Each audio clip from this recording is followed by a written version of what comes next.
We have called the Sunday Roundtable together, and joining us this morning are Democratic political analyst Marianne Marsh and Republican political analyst Andrew Goodrich. What is this, the 9th of January, guys? I'm going to say Happy New Year, but when does one stop saying Happy New Year? I think you got about 2 or 3 more weeks. You get a couple of weeks before I you think so. It's Groundhog Day because we're not on the set and we're back in the newsroom. Well, that's a good point. Yeah, right. So happy Groundhog Day, not New Year's Day. Great to have you with us. Our roundtable is a little more square today, but you just heard Michelle Wu, the mayor.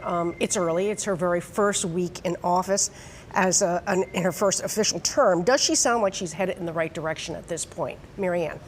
By any measure, Michelle Wu has hit the ground running, and you, Eddie, and you both have ticked off all the problems that she's tackling, many of them left behind by Marty Walsh. I mean, Mass and Cass, Long Island, the search for a new police commissioner because Dennis White was never dealt with. And I think she is one of the few elected officials who has stood up and said, you know what, the testing system for COVID is unacceptable, and I am going to fix it and make it better. So good for her on all of this. I think the other thing I would point to is she noted earlier, she's at a press conference every single day. She's out there communicating with people every single day, and it's not because it's her first week on the job. And I think that's great for everybody, especially with COVID and snowstorms. Andrew, does it sound like she's on top of it all? Yes, it's been a very successful launch, and she just seems very cool, calm, and very confident. And yes, communicating is so key.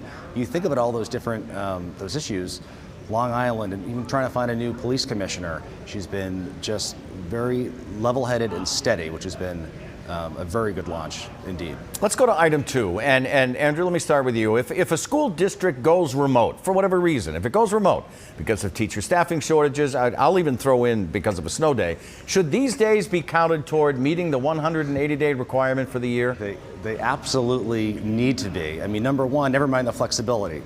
But 2, parents trying to deal with all the different logins and all the different Google Classrooms, those days need to count. They are so difficult.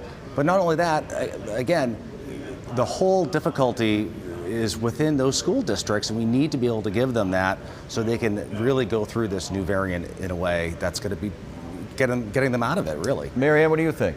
Of course they should count. I mean, why should kids be punished for failures of adults? I mean, the fact is, families, kids have been lied to this whole time. Where are the tests? Where are the masks? Where are the N95s? Go down the list. And every single time, they've all been told, you need to take a test to go to school. Then the tests don't show up. Then they're like, you got to go to school anyways, even if there are no tests. You need a mask. There are no masks. You got to go to school anyways. So there's been a series, after 2 years, of false choices and lies, frankly. And I think that's wrong. And the other thing I would point out, Michelle Wu made a terrific point earlier in this interview about remote learning. Kids don't have the Chromebooks. They don't have the resources. So after almost 3 years, we have not set up students for success by giving them the infrastructure to be able to go to remote when they need to. Right, and one thing I want to throw in there, and off the top of my head, forgive me for not remembering the school district itself, but they are telling kids you got to keep the windows open, and it's winter, and we're going to go outside and eat if it's 20 degrees or warmer. 20 degrees is 12 below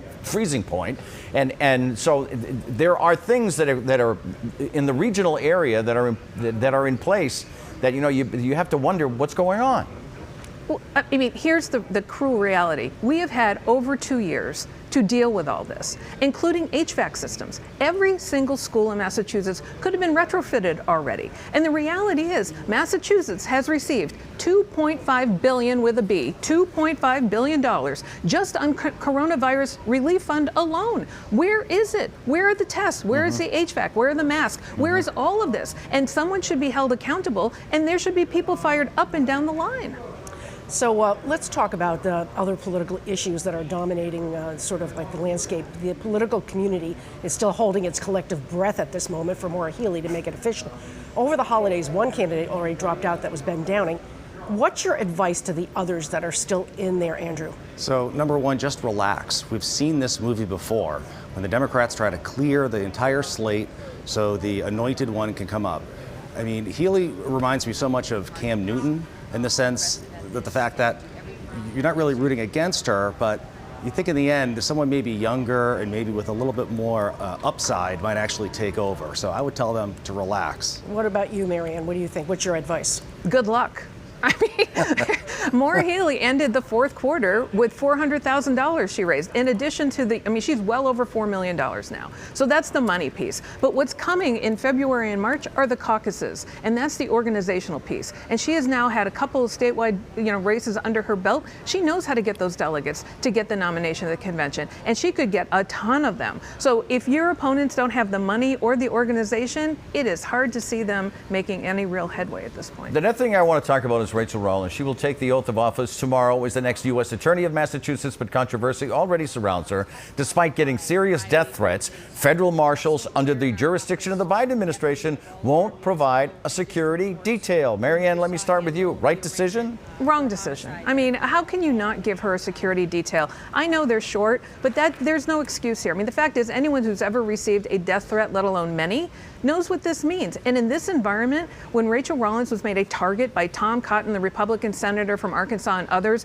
to make cheap political points up in New Hampshire and elsewhere because she's a black woman, of course she should get a security detail. Andrew? I mean, I have to just put faith in those federal marshals, and that's what they've been doing day in and day out. So there's no reason at all for them, if there was a credible threat, not to.